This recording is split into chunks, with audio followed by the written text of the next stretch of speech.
No domingo de celebração da ceia em memória de nosso Senhor Jesus Cristo.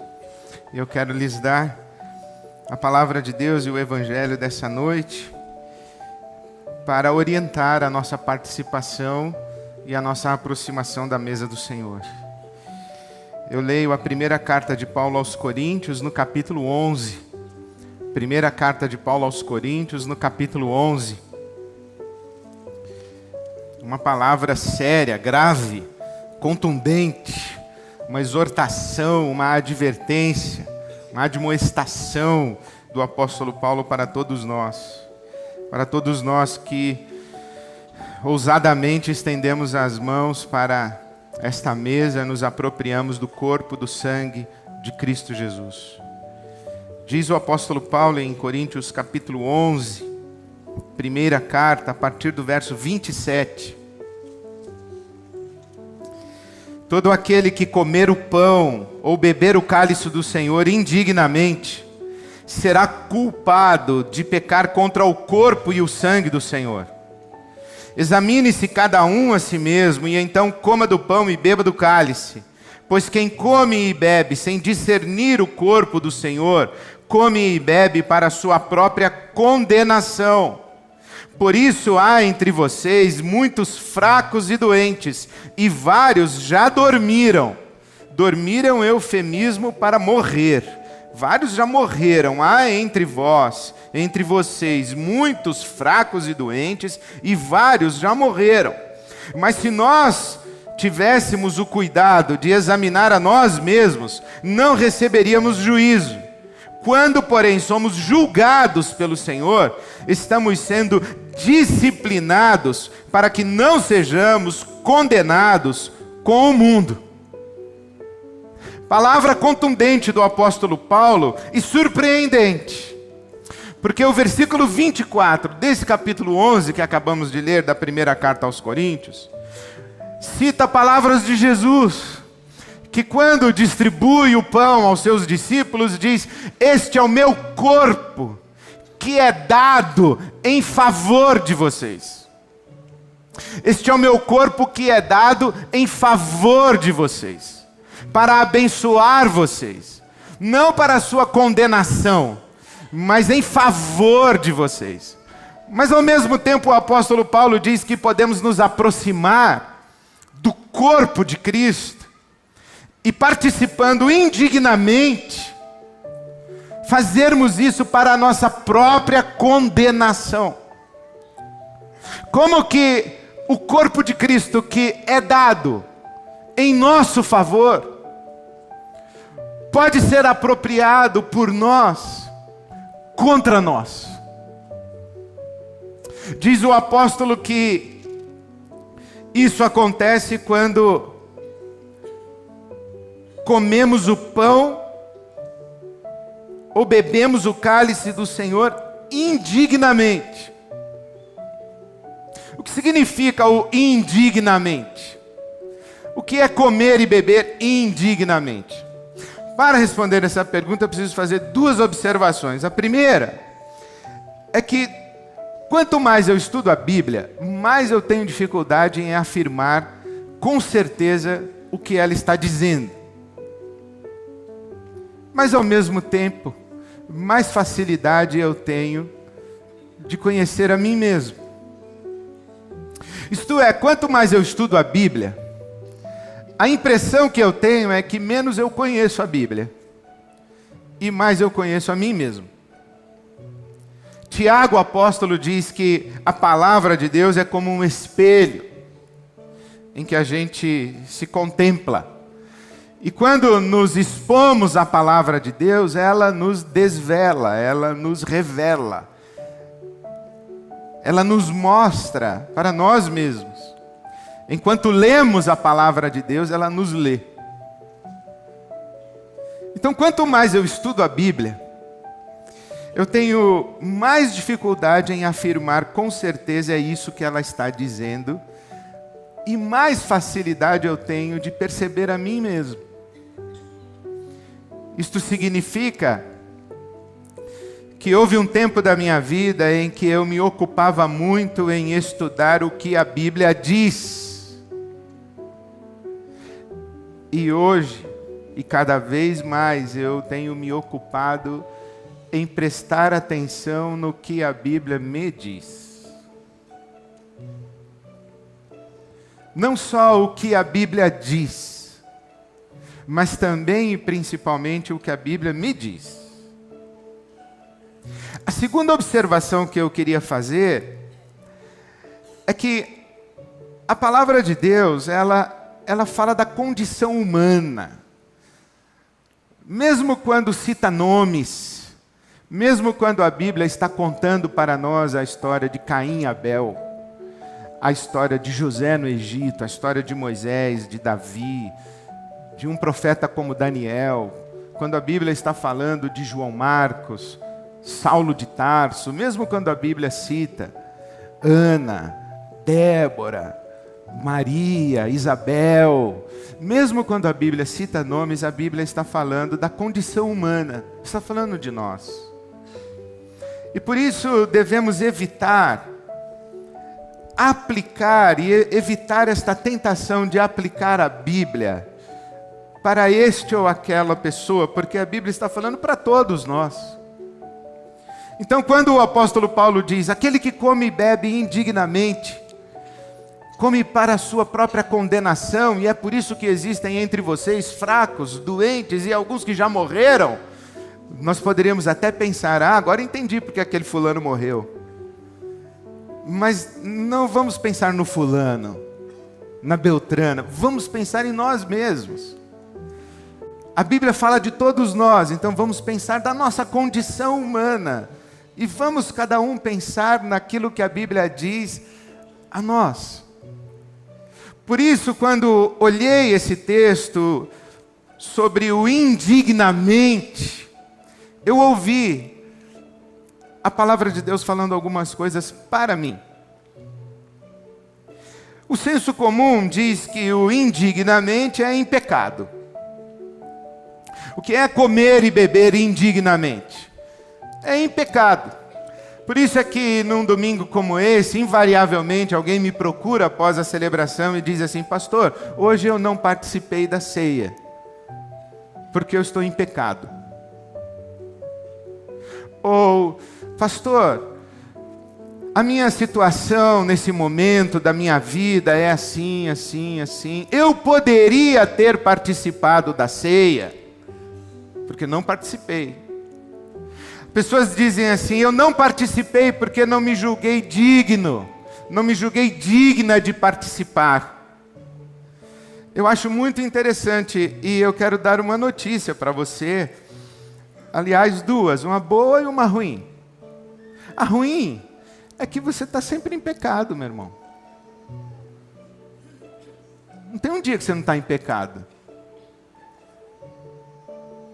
Você chegar para mim um domingo e falar assim, hoje eu participei de boa, eu não estou em pecado. Já está, já. Não é o que a Bíblia fala? Que aquele que diz que não tem pecado é mentiroso? Então já está. Então você sempre vai estar em pecado. Acordou, você está em pecado já. Por isso que o salmista, ele diz o seguinte na sua oração, pedindo que Deus o livre dos pecados que lhe são ocultos. Livra-me dos pecados que me são ocultos. E o apóstolo Paulo, ele ora dizendo o seguinte, ainda que a minha consciência não me condene, nem assim me julgo justificado, porque quem me julga é o Senhor. E o que a Bíblia ensina para nós é que Deus nos vê através do sangue de Jesus. E é o sangue de Jesus que nos purifica de todo pecado. Isto é, Deus nos olha pelo sangue. Então, quando Ele nos vê pelo sangue, nós somos inculpáveis, irrepreensíveis, puros, santos. Porque Deus nos vê através do sangue. Mas se Ele tirar o sangue, o que Ele vê é a nossa condição de pecadores. Então, em pecado nós sempre estamos. Essa é uma má notícia, mas a boa notícia é que o sangue de Jesus nos purifica de todo pecado, Ele nos cobre. E nós nos aproximamos dessa mesa não porque não estamos em pecado, mas porque confiamos no sangue. A palavra de Deus diz que o sangue de Jesus foi quem abriu um novo e vivo caminho para entrarmos na sala do trono de Deus. Então é pelo sangue. Essa é uma maravilhosa notícia. Então, na verdade, essa mesa não é para pessoas que se consideram dignas. É justamente para pessoas que se reconhecem indignas. E que por isso são gratas a Deus pela sua graça e pela sua bondade. Mas não é nada disso que o texto está falando. Não é isso que o Paulo está dizendo sobre indignamente. Tem nada a ver com estar em pecado, não está em pecado, não tem nada a ver com isso.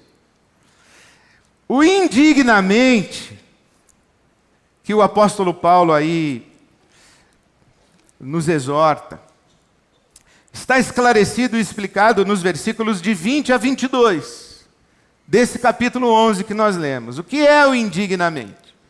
Então ele diz assim, olha, quando vocês se reúnem, não é para comer a ceia do Senhor, pois cada um come sua própria ceia sem esperar pelos outros. Assim, enquanto um fica com fome, outro se embriaga. Será que vocês não têm casa onde comer e beber? Ou desprezam a igreja de Deus e humilham os que nada têm? Que lhes direi? Eu os elogiarei por isso? Certamente que não. O que é o indignamente? Indignamente é cada um comer a sua própria ceia, sem esperar pelos demais. Naquele tempo não era assim como fazemos. Hoje nos apropriamos de uma fração, de um pedaço de pão sem fermento e de um pouquinho do vinho, do fruto da videira. Mas naquela época eles celebravam a Eucaristia numa grande festa, num ágape, eles chamavam ágape. E era mais ou menos o que a gente acostumou a chamar de junta-panelas. Cada um traz de casa a sua refeição, os seus alimentos, a sua bebida. E aí todo mundo se junta aqui e fala, vamos imaginar que a gente fosse fazer um ágape domingo que vem, à noite. Cada um tinha que trazer o que ia comer, para si mesmo, para sua família. Aí o que ia acontecer? Os ricos iam trazer coisas maravilhosas, deliciosas, uma mesa farta.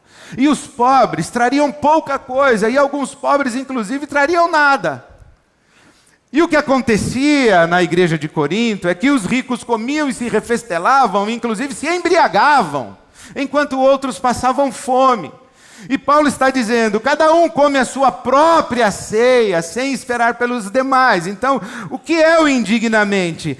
É esta aproximação da mesa do Senhor, como se estivéssemos sozinhos, ou como se estivéssemos apenas com os nossos, nas nossas relações próximas de conforto, nos nossos afetos já particulares, e principalmente como se fôssemos ali, aquela mesa, ignorando que a mesa do Senhor é para todos nós, é nossa, e que ninguém se aproxima da mesa de Jesus, e ninguém se relaciona com Jesus sozinho, porque toda vez que chegamos à presença de Deus, ouvimos Deus nos perguntando, onde está o seu irmão?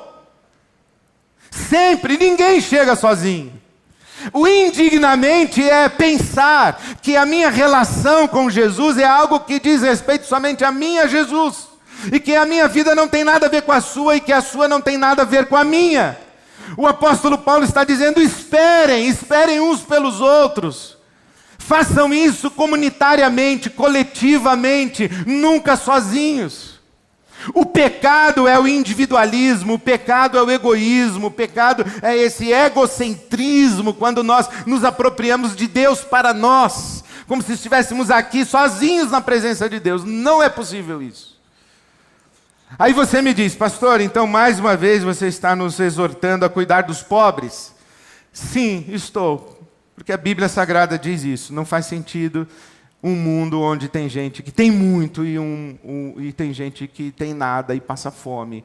Então, a Bíblia Sagrada, de capa a capa, nos estimula, nos encoraja, nos exorta, profetiza que devemos cuidar dos pobres e que devemos ter atenção aos pobres. Isso é indiscutível.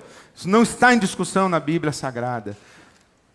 O fato de que nós que somos seguidores de Jesus tratamos com respeito, com dignidade e com uma atenção especial os pobres.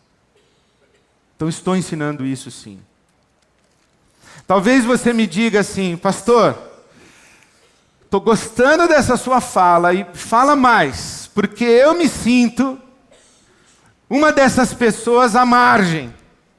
Eu me sinto como uma dessas pessoas que chega e tem os grupos, tem as panelinhas da igreja, já tem as pequenas comunidades dentro da grande comunidade, e eu tento chegar, mas eu não encontro lugar. Eu tento chegar, mas eu não sou acolhido, não sou abraçada, não sou incluída, não sou incluído. Eu não me sinto parte disso aí. Fala mais, Deus. Tá, eu já falei. Já falei, e se você é uma dessas pessoas que não se sente abraçada na comunidade, sim, eu estou exortando a comunidade a prestar atenção em você. Estou ouvindo o Espírito de Deus falar comigo que eu devo prestar atenção nas pessoas que no meio da multidão se sentem sozinhas e abandonadas. E eu me apresso a ir à mesa e não presto atenção nestas pessoas. Então, sim, eu disse isso. Mas, o que a palavra de Deus disse para mim, lembra que eu já comecei me justificando e me explicando que eu queria dizer o que a Bíblia diz, mas o que a Bíblia me diz. E o que ela fala para mim, comigo. O que esta palavra me disse foi: Ed René, saia do seu isolamento. Saia da sua zona de proteção, de autopreservação e de conforto. Saia do seu silêncio. Vá para fora dessa sua solidão. E encontre os seus irmãos. Porque ficar aí onde você está, nesse seu silêncio, nesse seu resguardo, isso vai acabar matando você. Porque assim é que leio. Eu não leio Deus dizendo assim: a você aí que está comendo indignamente, vou dar uma doença para você agora. Isso é um diabo, né? Isso é um demônio. Não é Deus, o nosso Deus. O nosso Deus é aquele em cujos braços descansamos. O nosso Deus é aquele que nos acompanha e nos sustenta quando passamos pelo vale. Não é um Deus que fica distribuindo doenças, matando pessoas. O Paulo dizendo: por causa disso há entre vocês alguns fracos, enfermos e que já morreram, como se Deus tivesse matado. Está vendo? Comeu para sua própria condenação. Deus mandou um raio, fulminou, caiu infartado. Não é isso. Isso aí é uma outra religião. Não é a nossa, o Evangelho de Jesus. Então eu leio o apóstolo Paulo dizendo: vocês não percebem que o egoísmo de vocês, que o egocentrismo de vocês, que essa religião individualista, que isso está matando vocês, que vocês estão se enfraquecendo, que vocês estão adoecendo, que vocês estão morrendo. E não é verdade que nós estamos numa sociedade adoecida? Não é verdade que nós estamos em tempos de enfermidades, de síndromes as mais diversas? crise de ansiedade, crise do pânico, dificuldade para dormir.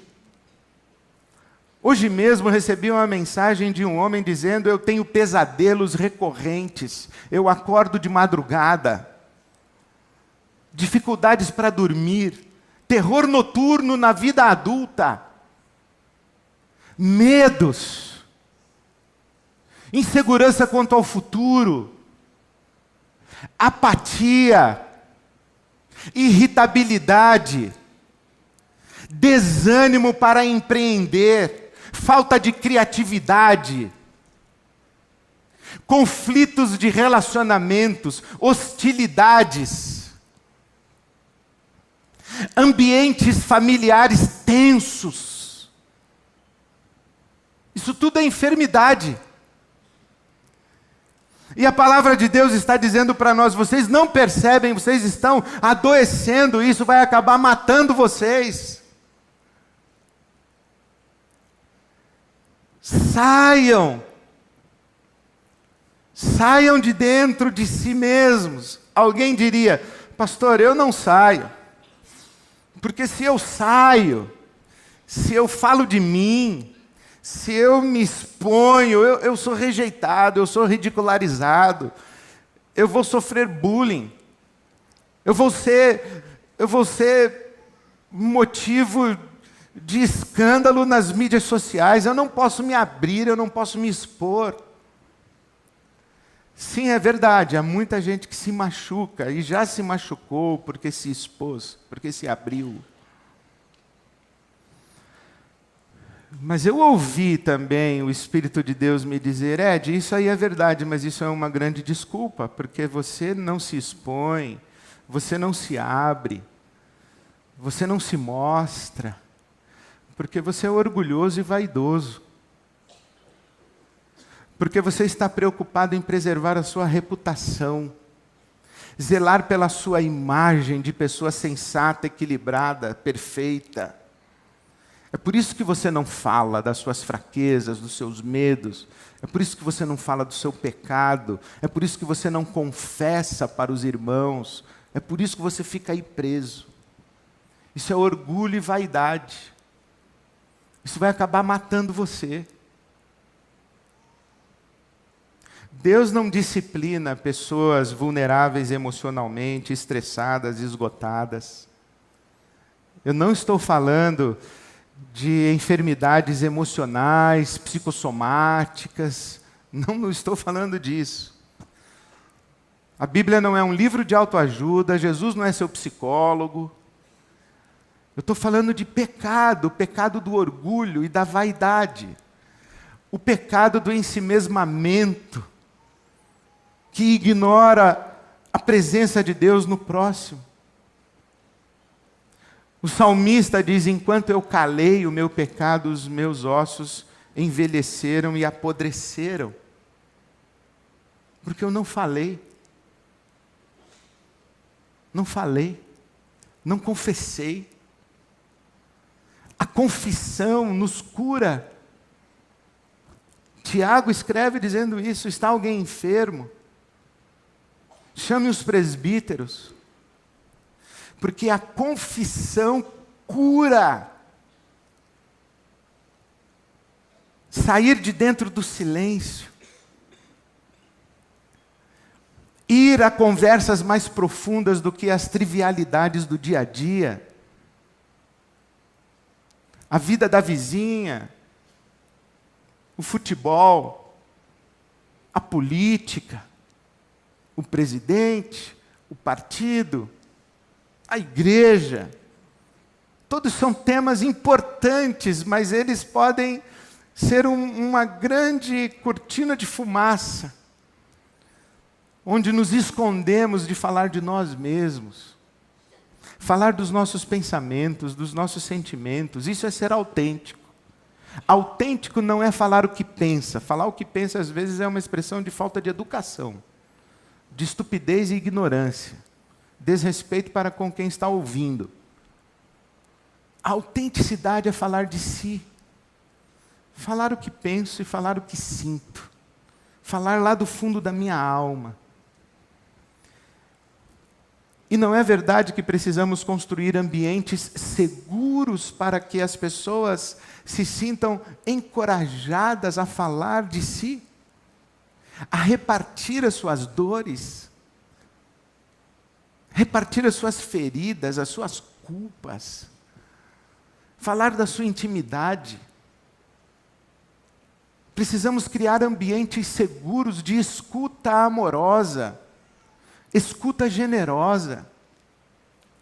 Eu tenho ouvido que nem mesmo as famílias estão conseguindo se escutar. Pessoas dizem para mim assim: pastor, eu não consigo falar o que penso de verdade nem na mesa da minha casa, no almoço com a minha família. Porque o ambiente não é acolhedor, o ambiente é hostil. Nem no ambiente familiar. Nós precisamos criar isso nas nossas comunidades.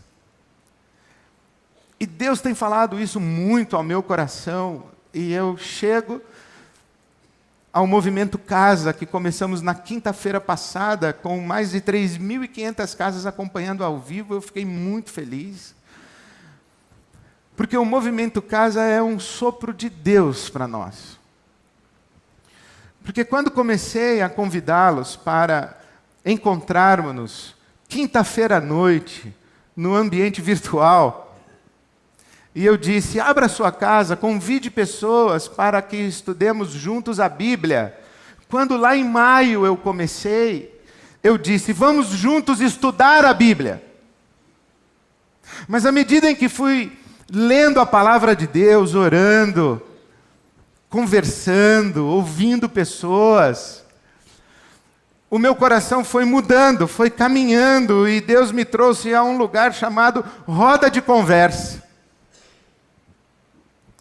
E assim ficou definido o nosso Movimento Casa. Uma roda de conversa, na presença de Jesus, ao redor da palavra de Deus e do Evangelho, sob a ministração do Espírito Santo que nos guia a toda a verdade, que é Jesus. Uma roda de conversa. Eu saí do vamos estudar a Bíblia para a melhor maneira de estudar a Bíblia é numa roda de conversa. Saí do vamos ver o que a Bíblia diz para vamos ouvir o que a Bíblia nos diz. Vamos nos encontrar dentro da palavra de Deus. E vamos deixar que a palavra de Deus nos encontre pessoalmente. Vamos falar de nós, derramar o nosso coração num ambiente seguro do acolhimento. Então eu faço uma exortação nessa noite a você. Eu exorto você à conversa. Como é que nós saímos do nosso isolamento? Como é que nós saímos da nossa solidão? Como é que nós saímos da superficialidade? Como é que nós nos encontramos com o próximo? Como é que chegamos juntos à mesa do Senhor? Conversando, rompendo o nosso silêncio, mas falando de dentro da nossa alma e de dentro do nosso coração. Para além das trivialidades do cotidiano, falar daquilo que está dentro do nosso coração. Eu faço esse apelo a você: converse, fale, ore a Deus a respeito dos ambientes familiares onde você vive, talvez a sua casa, a sua família, o seu casamento, o seu marido, a sua esposa. Famílias onde existem personalidades dominadoras, que exigem o silêncio. Personalidades dominadoras que castram, destroem a alma das pessoas. Não ouse falar isso na frente do papai. Não deixe a mamãe saber disso. Não diga isso para o seu irmão. Não fale assim. Não toque nesse assunto. Silêncios impostos, almas adoecidas, noites mal dormidas, lágrimas escondidas. Pelo amor de Deus, Fale. Pelo amor de Deus, ouça. Ouça as pessoas que falam com você e ouça até o fim. Não interrompa as pessoas enquanto elas estão falando. Ouça. Não se sinta na obrigação de dizer alguma coisa. Talvez só um abraço, só um beijo, só um apertar de mão, dizendo: eu estou com você, você não está sozinho, você não está sozinha. Eu acolho o seu coração. Vamos juntos à presença de Jesus. Eu te perdoo em nome de Jesus. Eu não te condeno. Eu te perdoo em nome de Jesus. Só isso. Saia. Vá falar. Vá disposto e vá disposta a ouvir. E sabe que isso de sair de dentro da solidão, ir ao encontro do próximo, falar, ouvir, beijar um beijo santo, dar um abraço, não é só porque você precisa do meu abraço que eu vou na direção de abraçar você, é porque eu preciso. Porque sem abraço eu vou me enfraquecer, eu vou adoecer e eu vou morrer. Se eu ficar no meu isolamento e na minha solidão, achando que essa mesa é só entre mim e Deus, pessoas que dizem assim: eu não falo com ninguém, pastor, eu só falo com Jesus.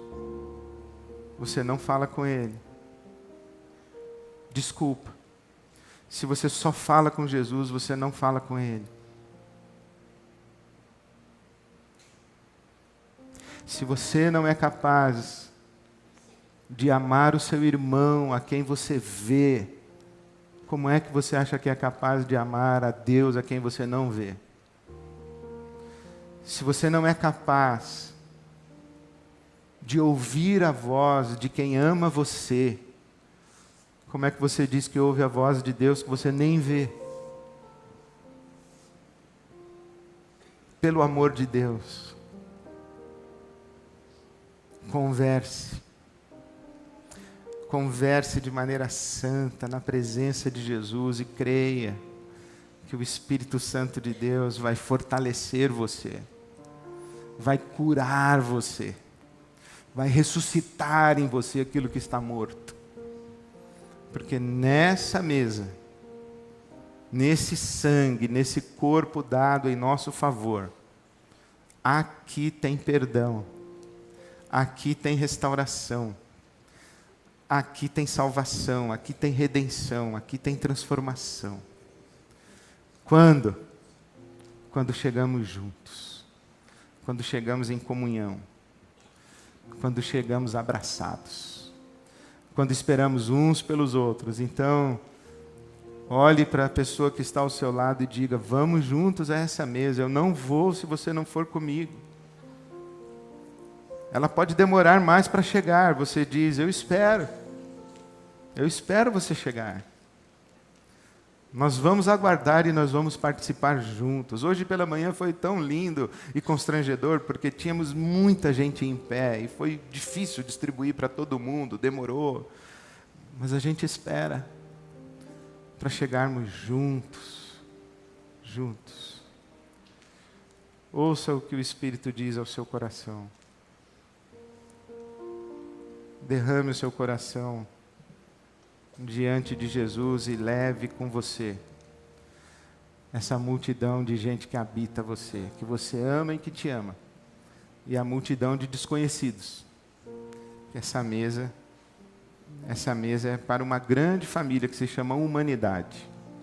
Não é para Ibabe, não é para mim, não é para nossa casa, é para uma grande família que se chama humanidade. Vamos juntos à mesa de Cristo Jesus. Os irmãos que vão ajudar a servir, as irmãs, por favor, se aproximem e vamos à mesa de Jesus. Bem-vindos.